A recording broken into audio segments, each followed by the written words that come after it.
गति के द्वितीय नियम के अनुसार किसी वस्तु के संवेग में परिवर्तन की दर उस पर लगाए गए असंतुलित बल के समानुपाती होती है और यह परिवर्तन उसी दिशा में होता है जिस दिशा में बल लगाया गया है। दूसरे शब्दों में यह नियम हमें बल को मापने का तरीका बताता है।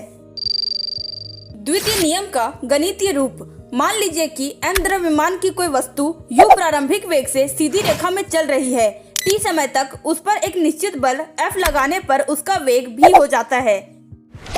जहां प्रारंभिक संवेग p1 बराबर mu, अंतिम संवेग p2 बराबर mv, संवेग में परिवर्तन बराबर mv माइनस mu, संवेग परिवर्तन की दर बराबर m into v minus u by t।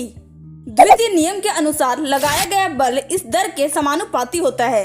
हम जानते हैं कि वेग परिवर्तन की दर को त्वरण कहते हैं, यानी a बराबर v minus u by t।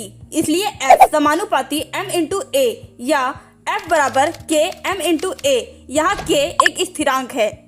SI मात्रक में k बराबर 1 होता है, इसलिए मुख्य सूत्र बनता है F बराबर ma, यानी बल बराबर द्रव्यमान गुना त्वरण। इसलिए F बराबर m इंटू a यही न्यूटन के द्वितीय नियम का सूत्र है, जहाँ F बराबर बल, m बराबर द्रव्यमान और a बराबर त्वरण है। इससे क्या समझ आता है? पहला, बल समानुपाती त्वरण, यानी अधिक बल बराबर अधिक त्वरण। उदाहरण, फुटबॉल को जोर से मारने पर वह तेजी से जाती है। दूसरा, बल समानुपाती द्रव्यमान, यानी अधिक द्रव्यमान बराबर अधिक बल की आवश्यकता। उदाहरण, ट्रक को धक्का देना साइकिल से कठिन होता है।